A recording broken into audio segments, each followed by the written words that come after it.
Yep. Do you have to pay that on every line of income you have? So if you're an employee and you're getting a 1099 form for another job? So the answer to that is we have, fortunately, fortunately or otherwise, the Social Security is an individual tax. So, the first roughly $120,000 is taxed at a rate of 6.2%, and that money goes to what is called old age survivors and disability insurance. But after that first 120 is reached, only 1.45% is taxed for Medicare insurance tax. Okay, that combines to $765. So after you've reached $120,000, celebrate, because your Social Security taxes will go down now for the rest of the year. So if you both work for an employer and have your own gig as well, then the amount that you have taxed on your employee wages come first. And so once those are taken care of, let's say you have $100,000 of employee wages and another $50,000 of independent contractor income. So the first 100 taken care of, only $20,000, getting you up to the 120, will be taxed at the double rate of 15%.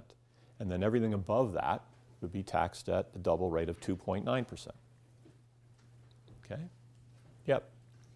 If you're on a fellowship and you're not a Stanford employee, are you an independent contractor? Well, you're not really an independent contractor, you're a fellow. Okay. And a fellow generally does not pay Social Security tax or self-employment tax, as long as they're, in general terms, I'll just say it that way. Yeah. So that's to say, if we filled out a 1099 as a fellow previously, we should look to trying to get our self-employment tax back. If you're a fellow. If you are a fellow. If you're a fellow, yes. Yeah. Okay. Goodness. We are, okay, we're doing okay on time, I guess. So let's move on to, we've handled a lot, going back to my list of things.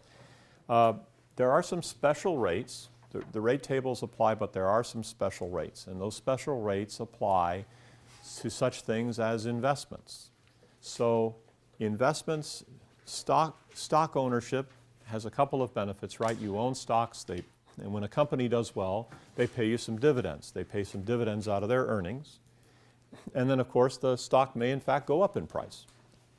So the dividends that you receive, plus what are called long-term capital gains, that is the difference between what you sell a stock for and what you've purchased it for, and you've held it over a year's time, are taxed at favorable rates. We throw out the rate table, and we are taxed generally, most of us will be paying at 15%.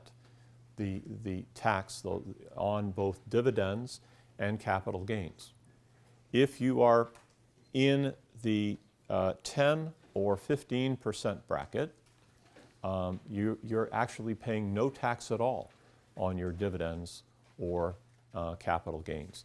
If your income is over $418,000, if you're over in the highest bracket, unfortunately, that tax bracket for the investments, a special investment bracket, rises to 20%.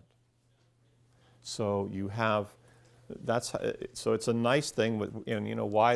I think that law came into being because the corporations are paying tax on their profits once, as they're earned, and then when they distribute the profits to the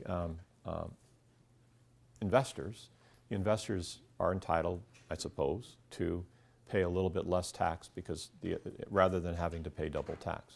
Well, we're not going to go into the merits today of the tax law because there's too many other things to talk about.